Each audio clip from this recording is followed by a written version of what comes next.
Ang ikaupat nga istasyon, si Jesus atubangan ni Pilato. Nagasimba ug nagadayeg kami kanimo o Kristo.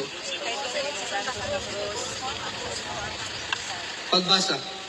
Unya mibalik si Pilato pagsulod sa palasyo ug gitawag niya si Jesus ug ipangutana. Ikaw ba ang hari sa Hudiyo? Si Jesus mitubag. Di mo ra bagyud kining pangutana ug gisultihan ka ba hinuon sa uban mahitungod kanako? Si Pilato mitubag. Hudiyo bagyud ako. Ang imong kaugalingong katawhan ug ang mga kadagkuan sa mga pari ang nagtugyan kanimo ngari kanako. Unsa bay imong nabuhat? Si Jesus mitubag.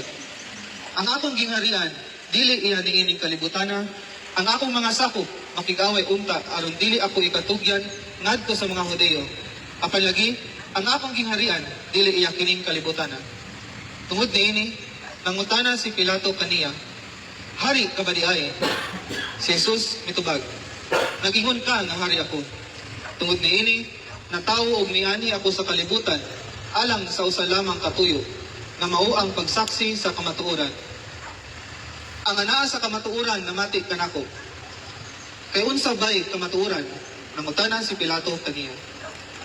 Unya mibalik pagula si Pilato ug moingon sa mga Hudiyo, wala ako'y nakaplagang katarungan sa pagsilot kaniya, apan sumala sa inyong nagpatakot sa panahon sa pangilin sa pagsaylo. Gusto ba kamo nga buhian ko ang hari sa mga Hudiyo? Sila misinggit pagtubag kaniya. Dili siya. Si Barabas mao'y among gusto. Si Barabas usa ka tulisan. Pamalandong. Si Jesus midawat sa iyang kastigo sama sa usa ka maaghop nga nating karnero nga gidala ngadto sa ihawan. Gipili nila nga buhian sa Barabas huli kaniya. Giunsa man kita paghigugma ni Jesus. Iya kitang gihigugma pinaagi sa paghalad sa iyang kaugalingon alang kanako. Kung buot ka mahigugma sama kang Jesus, ihalad ang imong kaugalingon isip sakripisyo alang sa imong isig katawo. Pag-ampo. Ginoong Dios, mahigugmahong amahan.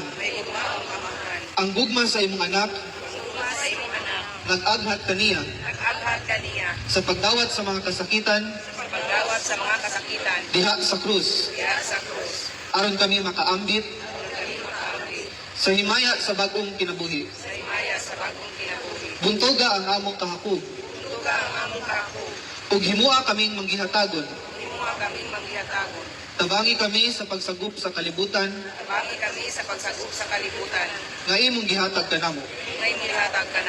Aron among mabalhin. Ang kangit-ngit sa mga kasakitan. Ngadto sa kinabuhi. Ug kalipay sa pagkabanhaw. Kini among gipangayo. Pinaagi ni Kristo among Ginoo. Amen. Timaya samahan sa anak ug sa Espiritu Santo. Ginoong Jesus nga gilansang sa krus. Dito, niyo po kayo naman ka na. Asa sa imong tingin.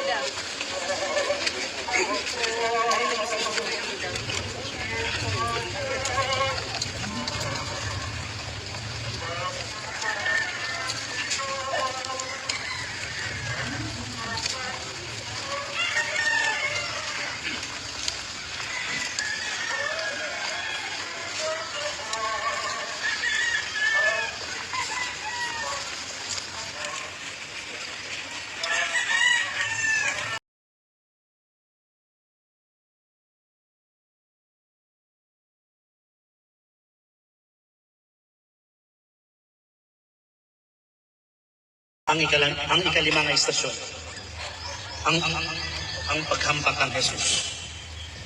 Pagbasa. Unya gikuha ni Pilato si Jesus o iyang ipalatos. Ang mga sundalo naghimog purong-purong sa mga sangang tulupon o ipahaom nila kini sa ulo ni Jesus. Isusuban sa mila o sapot na nagtumpulang o nanuol sila kaniya o miingon. Mabuhi ang hari sa mga Hudiyo. O siya ipanagpa nila. Pamalando. Tanawa sa Jesus. Usa ka tawo nga gihukman diha sa usa ka makukulaw nga kamatayong diha sa krus. Musunod kita kaniya kay si Kristo, mao nga tong hari. ug magmadaugon kita uban kaniya. Usa kini ka kadaugan sa gugma batok sa dawtan. Ang mapailugong pagdawat ni Jesus sa mga paghampa ug pagpurong-purong kaniya sa mga tulog, usa ka mithi sa pagpaubos. Sundon ta si Jesus diha sa iyang pagkamapaubsanon aron sa atong pagkamapahitason ug pagkamasigarbuon. Iduko nato ang atong ulo diha sa pagsinulsol sa atong mga kasalanan. Si Jesucristo nagpadayon pagbayad sa atong mga sala. Nagpuyo siya dinhi kanato aron kita mabuhi alang kaniya. Mao kaniyang misteryo nga nagtultol kanato ngadto sa pagkatinuod sa mga pulong. Si Kristo nagpuyo dinhi kanato. Pagampo. Makagagahom na Dios, ang imong anak na si Jesucristo, nakadawat sa himaya, inaagi sa paghatag sa iyang kaugalingon, ug diha sa pagkahimo niyang imong sulugoon, alang sa katawhan. Ang iyang gahom, mao ang gahom sa gugma.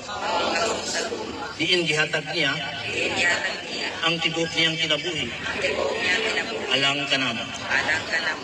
Kini matiludan niyang gidawat, bisan pa ang kamatayon niya sa krus. Apan gibayaw mo siya, ug gihimong Ginoo, ug hari sa tanan. Itugot nga makaambit kami sa iyang pagkahari, diha sa among pagsunod, sa iyang malagarong gugma, isip bagong katawhan, ug magtutukod sa bagong kalibutan. Kini among gipangayo, pinaagi kaniya, nga among hari o Ginoo, hangtod sa kahangturan. Amen. Himaya sa mga anak sa anak sa Espiritu Santo. Ginoong Jesus nga gilansang sa krus,